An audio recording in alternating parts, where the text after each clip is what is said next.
Next question. Yeah. Well, thank you, brother. Yeah, well, the question is about prayer. That's one of the pillars of Islam.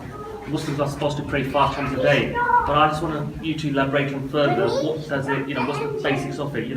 What does it teach the Muslims apart from praying? In fact, the spiritual, benefits. What's the benefits? Don't lie, and along them lines. I want to hear from you. What are the benefits are there that draw, go on from prayer? So why is it so important for Muslims to pray?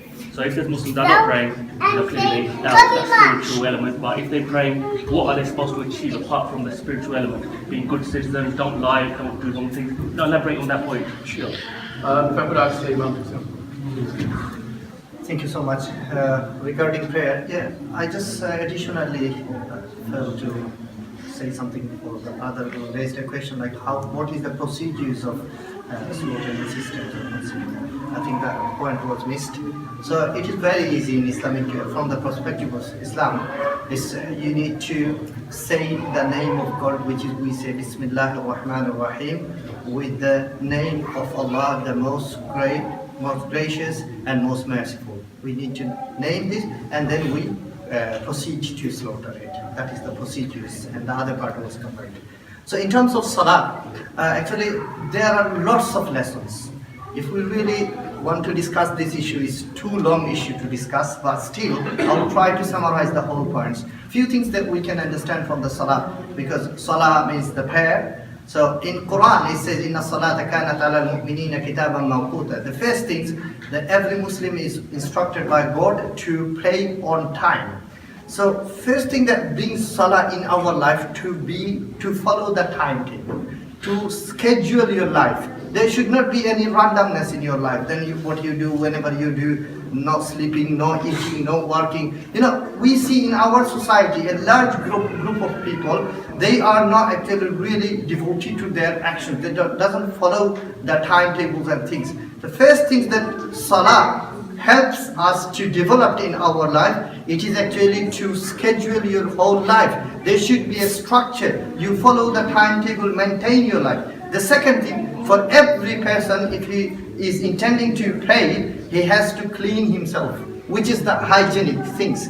Everyone, he has to do and perform ablution, where is a certain way of clean your hands, mouth and feet. So which ensures again and again to keep ourselves clean. And one of the beautifulest things, the thing that we learn through the Salah is when we stand up in Salah, everyone is equal.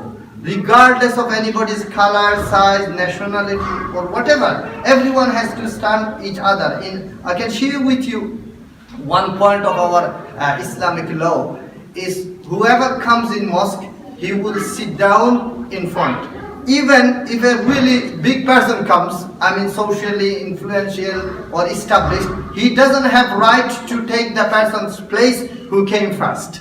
Here the equality, it teaches us like, look, whoever coming first, he will get the priority, he should be served first. And the equality also we learn from Salah. As well as one of the beautiful things that we learn from Salah, the country we are living in, the world we are living, everybody respects the democratic rights. Everyone has right to scrutiny. Everyone has right to point out your mistake. You might make a mistake. Somebody will raise hand and say, brother, you're making a mistake. It doesn't have anything to do with hatred or anything. Everyone can say something. In Salah, if Imam makes a mistake, then other person has a right. He can raise he says, Subhanallah, Allahu Akbar, you have made a mistake, so you need to be aware. Even in Salah, we are not allowed to talk. We are not allowed to make any excessive movement, but still we are allowed to point out somebody's mistakes. Regardless, he could be the leader in Islam. From the perspective of Islam,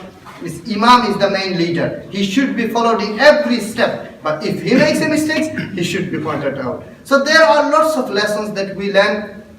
I can share with you also one more thing. Most probably there could be a mistake in 2012, the United Nations Health Organization, they carried out a survey and they found most of the people who are suffering disabilities in this world now, the biggest reason of it is actually a sort of stress and anxiety, depression. When a person prays 5 times, he 5 times he detaches himself from the worldly thoughts, depression and stress. So for a moment, even 5-10 minutes, he detached himself from any sort of stress or other things, which is well known as a meditation. So it is also a type of meditation which connects a person with God the Almighty, and it gives him a freedom of his mind and brain and a relief to him. Hence, it also works to keep ourselves also healthy and settle our minds, as well as we get a spiritual support from God, as we believe, and it's also commanded by God to do it 5 times, so every Muslim has to do it, as it is a divine order. Hopefully it's covered.